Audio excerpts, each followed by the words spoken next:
you so much. Yeah, and this is a warning to everyone, but there is a dog who in the room right now in case we get distracted by any barking or cuteness. Yes, I'm totally distracted by his cuteness for sure. Yeah, so Kash, you're one of the founders of TaxGPT. So you've already won the name game. Your name is Kash, and your company TaxGPT is like the perfect ring to it. And I think you've heard that before. Yeah, we've heard that multiple times.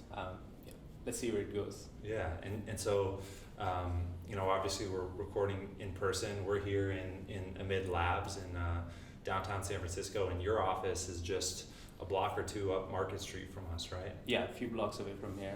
Yeah, we just got it, and we are making it more homey, welcoming space.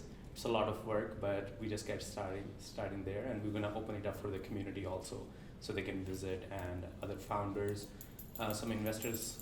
A few of our investors might have office hours there, so we'll try to open it, make it a community space. Awesome. Yeah. No, well, I can't wait to come by once. For sure. It sounds like there's some furniture that you need to put together. Yeah, that's part of our gonna be our interview process. Whoever joins the company, they're gonna have to build their own desk and chair. Yeah. Or they give me the instruction and I build them for. That's the Amazon way, right? Exactly, that's what we're going for. Cool. Plus, then you don't have to put together 50 desks for yourself. So far, it's like 5 to 10 people. Let's see. Yeah. When we get to the 50, where we go for it. Awesome. Well, I want to start by talking a little bit about your journey. You're here, not too far from us, but I know you started your entrepreneurial and journey and career path far away from downtown San Francisco.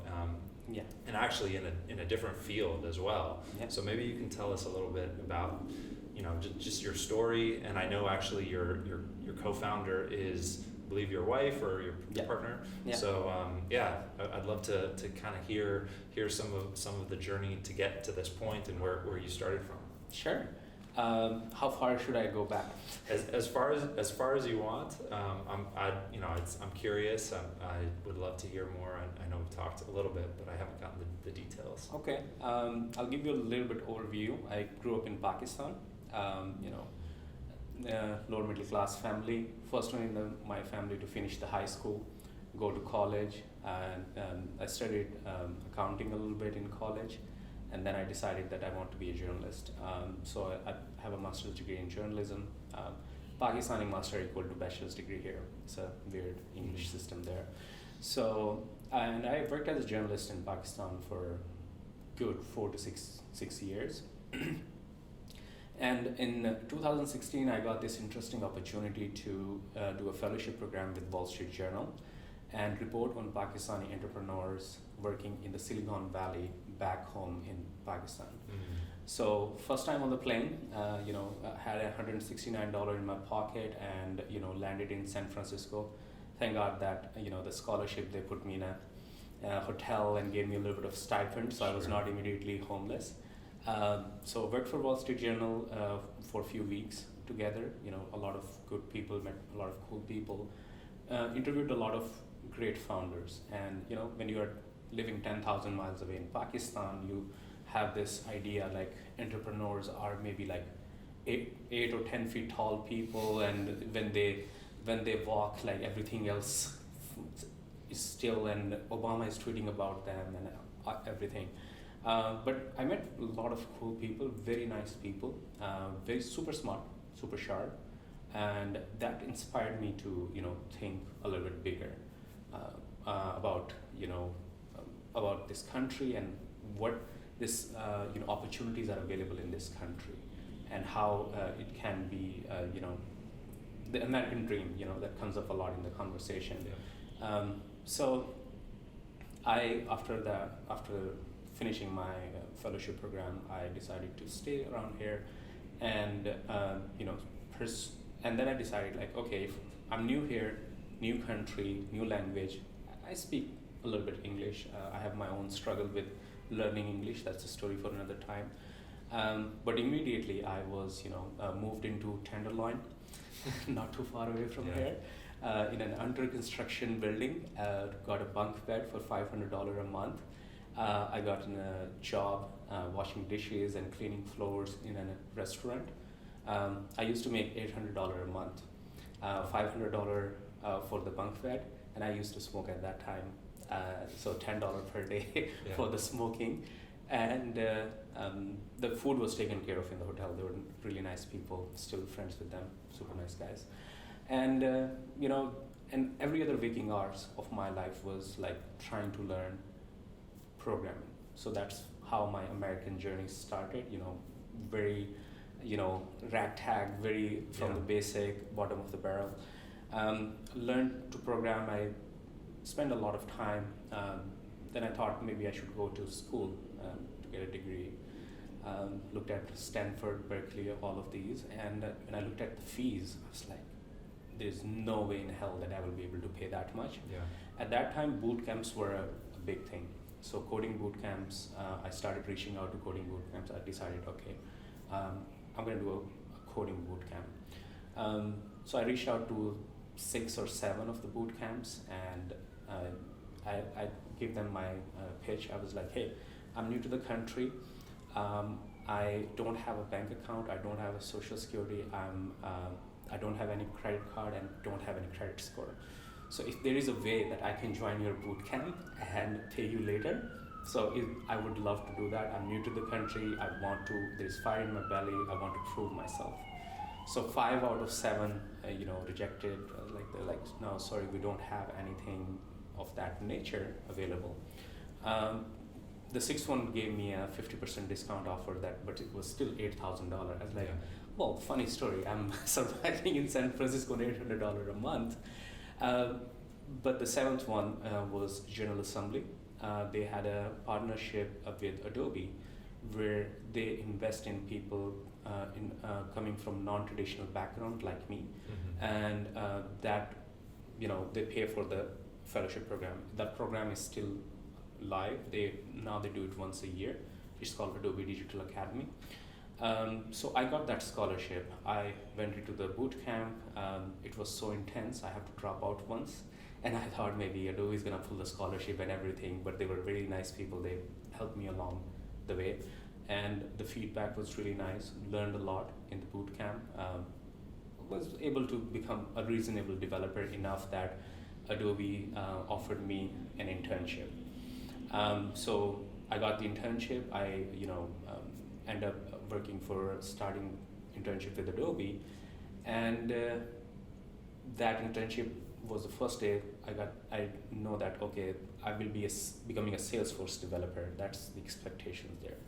And at that point, my idea of Salesforce was that Salesforce is a CRM, and CRM means customer relationship manager. So didn't know anything else about Salesforce. So I have to jump right in.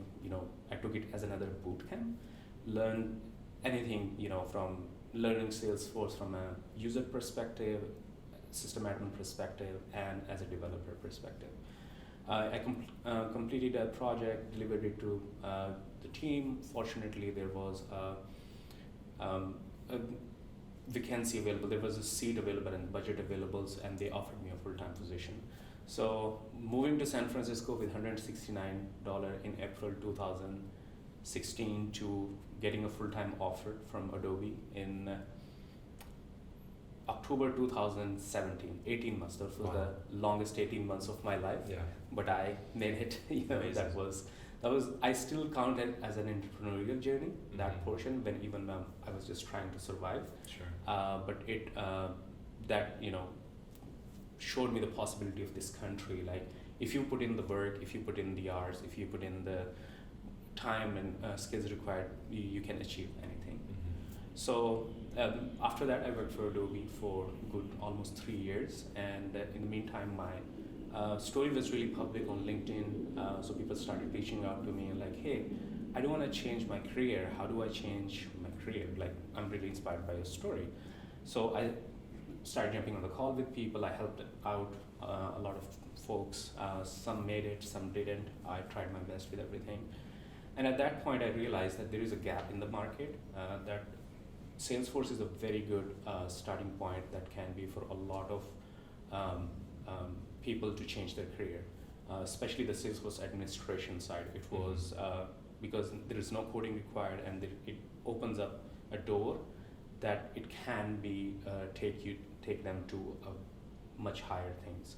So in February 2020, yes, February 2020, I decided to start my first company, and I had close to 1 year worth of runway, and the idea was not fully fleshed out.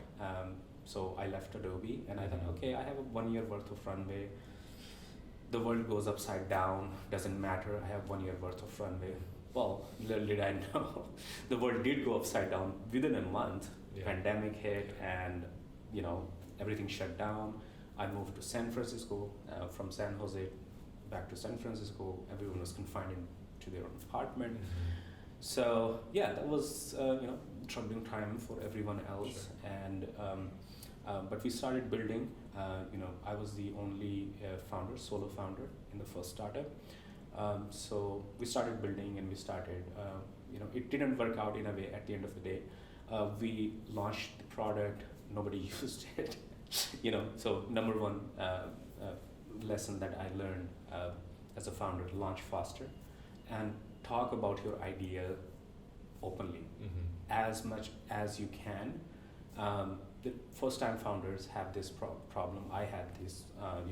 They don't talk about their product anymore. If it's a consumer-facing product, and if you're not doing something incredibly differentiated that you have, like, I would still say that talk about your product as much as you can, and launch early, launch faster. The number one mistake I made as a founder was I worked on a product by myself for I'm gonna code this product all my own. 3 weeks into it, I was like, no, I need help. I hired some people offshore, and we started building, and we kept building for 6 months straight. Like, everything needs to be perfect, Yeah. It's very technically needs to be, and we launched it, and nobody used it, 30, 40 people, and those were all friends. They're like, hey, we built something, can I show you something? But no actual user, nobody cared. Then we, reevaluated, launched again. We got some people into the bootcamp. We ran a bootcamp a little bit, and then we started reaching out to the biggest problem in the bootcamp industry and the model is a lot of people say this is a job guarantee, but candidates think that it's a job guarantee, right? And so we tried to figure out that portion of it. That's a very hard part of it. You can still join the bootcamp, but finding the entry-level position, it's a very hard thing to do. So we started reaching out to different startups as hey, if you want to set up your CRM from scratch, from the very basic level, we have some very good candidates that we can offer you. And those are, startups, so they don't, they were like, hey, we don't have to need to set up from scratch, but can you help us out? Our CRM is a mess right now. So we kind of turned into a services company very soon. So that was, kept building on it. We scaled it to around 10,000 MRR, but it was the same work that I was doing in Adobe. So I was not very, happy with that. It required more of my time and all of that. So then eventually I decided that I want to build a product. And at that time, there was a lot of interest in crypto. A lot of people say okay, you're following the wave. And I don't think that there is any, issues following the wave. You can jump on, try different things. Not like me, just stick with an idea for 2 years. And if it's not going anywhere, just decide faster. Fail faster and try new things. Eventually you're gonna hit something. So the second startup was building in the crypto space. We were trying to recreate LinkedIn for Web3, and we built something called NFP, non-fungible profile, that can store your credential on the metadata and put it on chain, and anyone can verify it without knowing your identity or anything. With ZK knowledge base, I think ZK rollup it's called. So that we raised a little bit of money for that. We got good response for that. We had close to 1,000 users registered when we launched. Unfortunately, a lot of people wanted us to issue the token, and I was not convinced enough, and my team was not convinced enough that there is a utility for the token. So we decided against issuing any token. Yeah. So that made it really, really hard,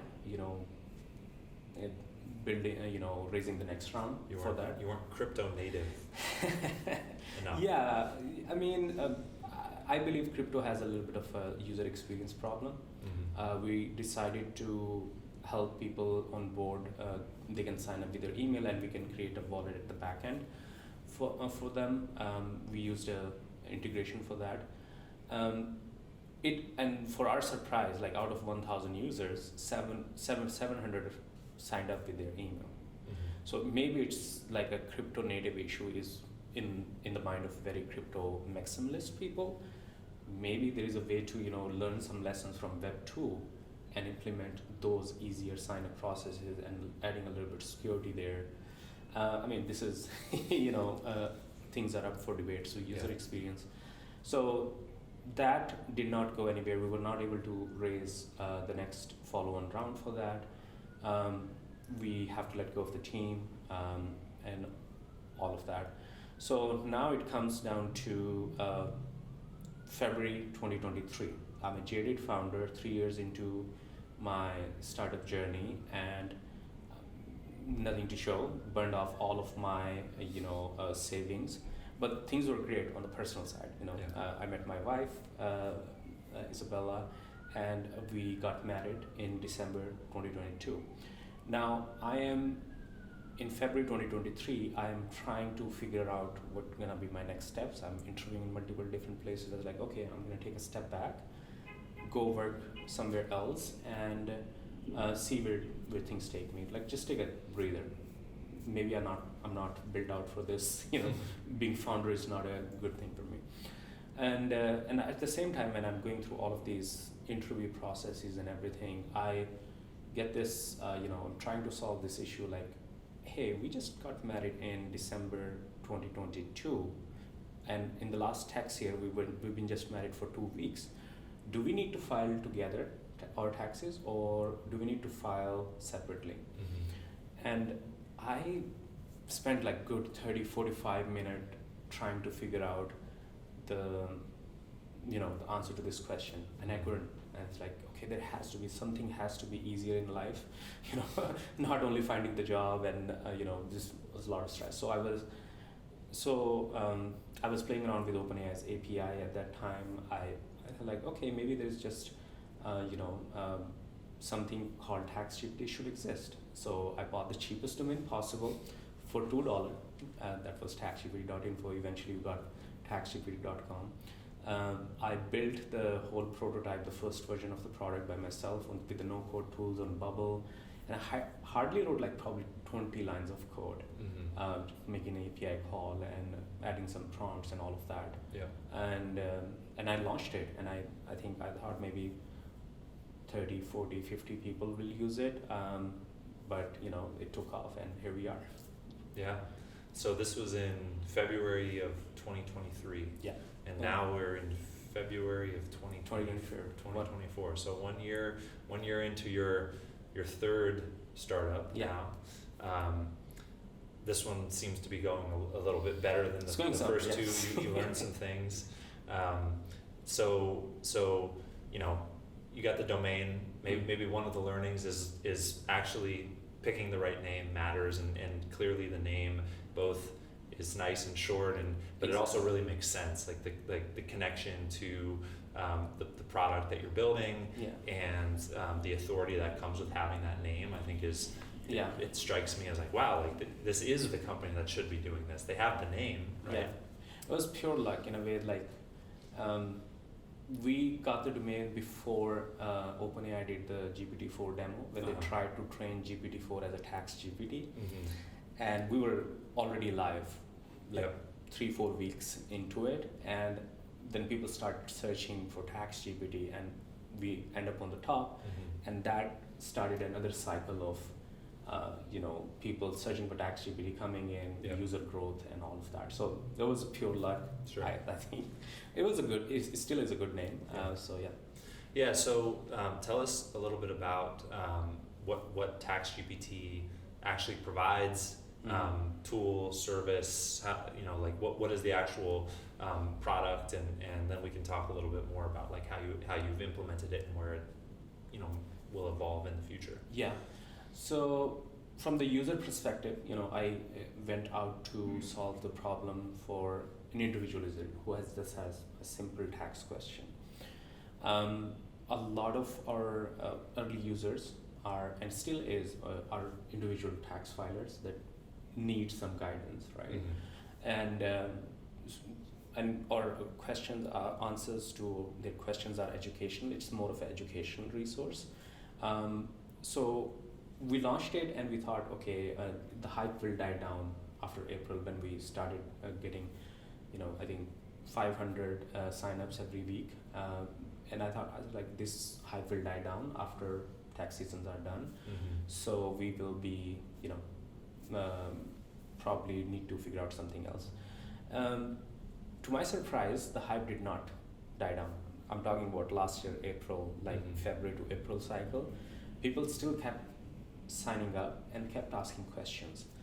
And so we looked closely, like, who are those people and what are they asking? So those were actually tax professionals using TaxGPT as an AI co-pilot. So then I started, jumping on a call with those clients and like, hey, what is TaxGPT solving for you? And those are the users that chose us. Those are the best type of users, right? Yeah. So to answer your question in a nutshell, like, we have three main user types. Two, I will put in the bucket of consumers, like individuals who want to file their taxes, and small and medium businesses, companies that are under 10 million in revenue. It's probably 70% of the economy. As SBA defined them, anyone under 20 million in revenue. So that's if you stick to that. And so these are two different set of company. I mean, individual has very different need, and individual, we have 5 different type of user type, right? The most simple one is someone having a W-2, just one income source in the whole year. Then someone having different 1099s, maybe they have a little bit of 8949, like crypto investment or shares investment. So there's a huge variety of users. So for individuals, now what we offer is tax filing services, where they can use TaxGPT as a assistant, and if they run into any issues, they can go and ask the question to TaxGPT. We have the tax filing service. We partner up with Column Tax, and they are an amazing partner. There are no hidden fees. They guarantee 100% accuracy. They guarantee maximum refund, and we price it very reasonably. So it's only $50. So a user can file their taxes and use TaxGPT as a AI tax assistant to ask questions about their situation. And not only that, since we are not TurboTax, we don't have billions of dollar budget, so we are relying on a user that if they like the product, they can refer their friends and earn $5 per referral if they end up filing taxes with us. So this is the main subset offering that we have for individual users.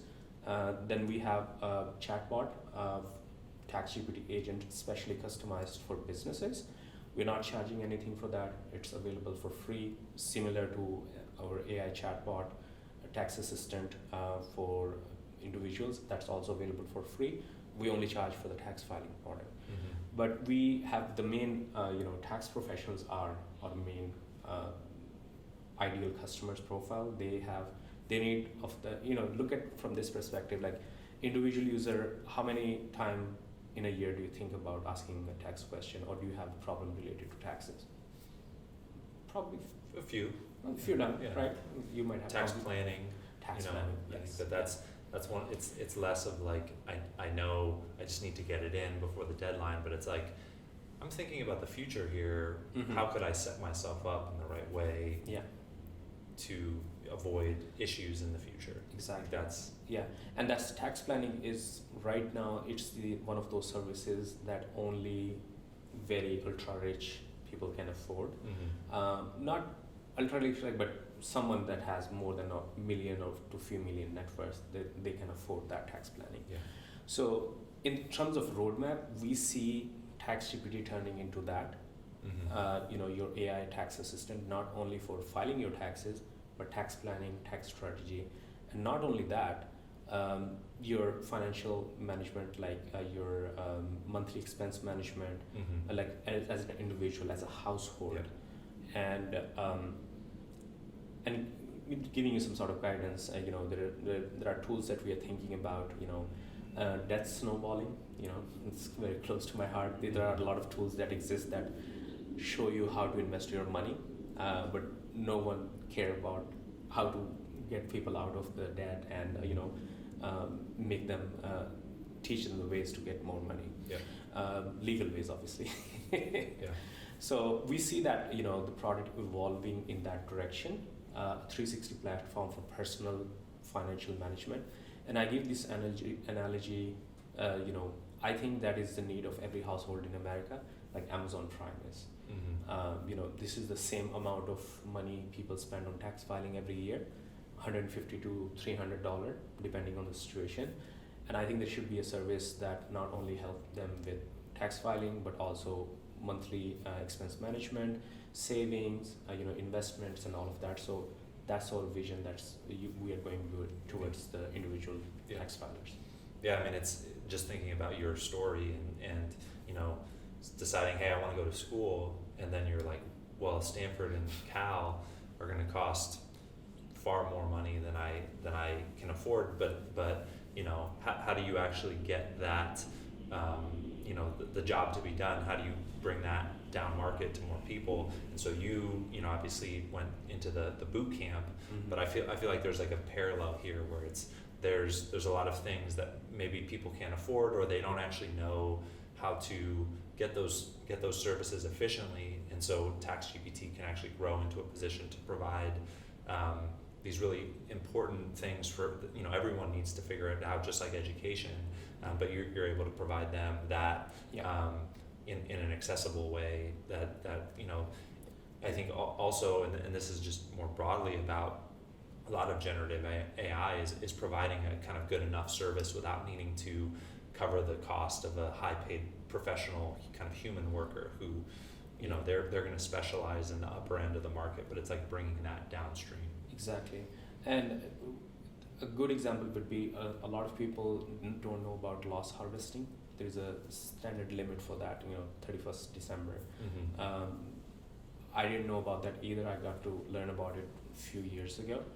A lot of crypto losses that you can harvest. And if you are filing taxes from just one standard, manually entering data, you might be leaving a lot of money on the table. Mm-hmm. In the future with TaxGPT, because it's going to have context of your tax history, it can flag it for you like, hey, you have this carryover loss that you can use to minimize your tax liability, and that can end up into the increase in refund, and if they owe taxes, that can help them lower their tax bill. And this is all of these we're talking about next tax year. And TaxGPT in itself is an educational tool right now. None of the answers that we provide is a tax advice. There is AI has its own problem too. Hallucination is one of the big problem. A lot of people are trying to solve it. We do have a proprietary hallucination control algorithm that we built in-house. But still, like, we're not no way claiming that it's not hallucinate. So these things are educational perspective. Obviously double check all the sources. We provide the sources, and we only train TaxGPT on gold standard sources. It's not trained on all the publicly available information data, because as compared to ChatGPT is trained on all the publicly available data. So it can, if you ask a tax question to ChatGPT, it can package Reddit or Quora advice as a tax advice. We don't claim that this is a tax advisor, AI tax advisor any way, shape, or form right now, just to Yeah. be clear on the Yeah, disclaimer good. point. But in the future, it should be able to do it. And there still will be human in the loop Mhm. in the taxes business. The issue is that, this is my personal opinion, that highly regulated industries like healthcare, taxes, financial services, few other, the co-pilots will be a good use case, co-pilot or autopilot. Yeah. The agents will not take over for at least foreseeable future for next good Yeah. 3 to 5 years. So you mentioned there's this third user group, which Mhm. was actually the first big one, and it sounds like it's a major focus for you, which is the human tax professionals that Yeah. are using this to do their job more efficiently, Yeah. serve more customers, Yeah. or serve them better. Yeah, so that's the most interesting user base that we have. They're very engaged.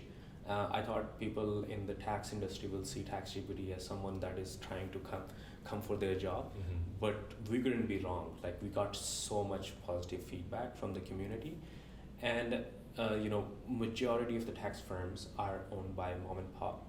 They're like 30%, 86% of the tax firms are less than 30 people. Mm-hmm.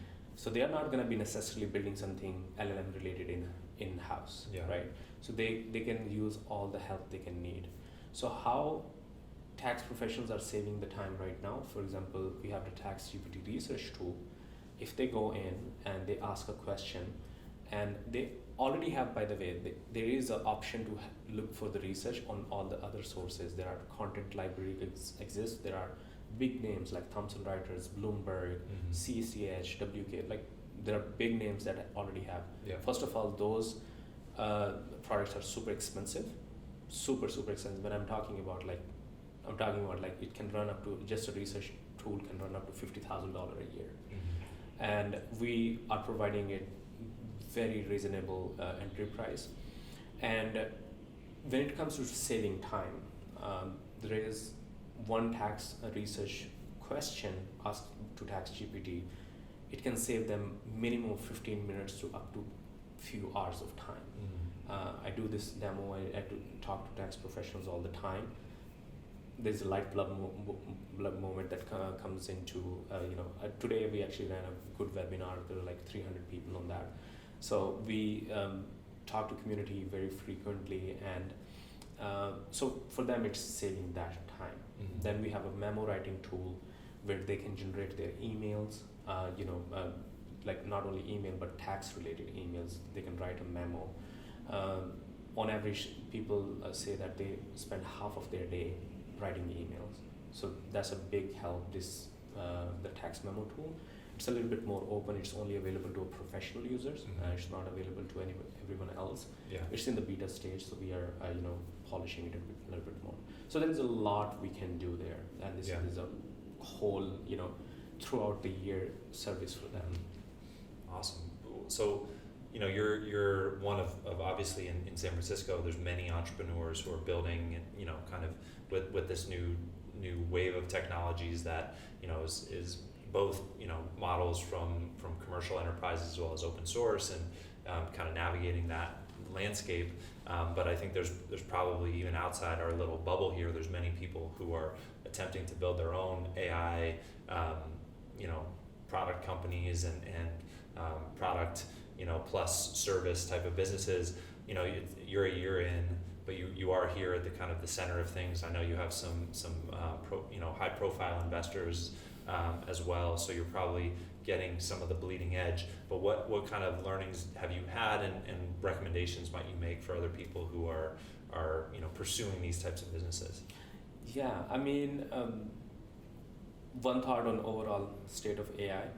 You see a lot of cool demos on Twitter, X, current X.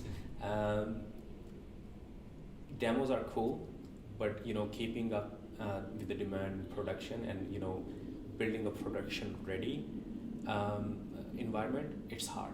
Yeah. And when you have thousands of users, eventually obviously you're gonna have millions.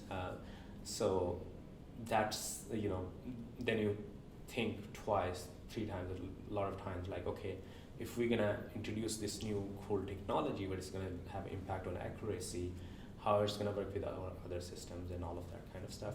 So, super excited about the, what the new announcements are coming in. Apparently this text to video generation is pretty big, and it is, like it is giving us the storytelling powers that was confined to very elite level of Hollywood. So I'm really excited about that. When this whole interview is AI generated, actually. Yeah, there you go.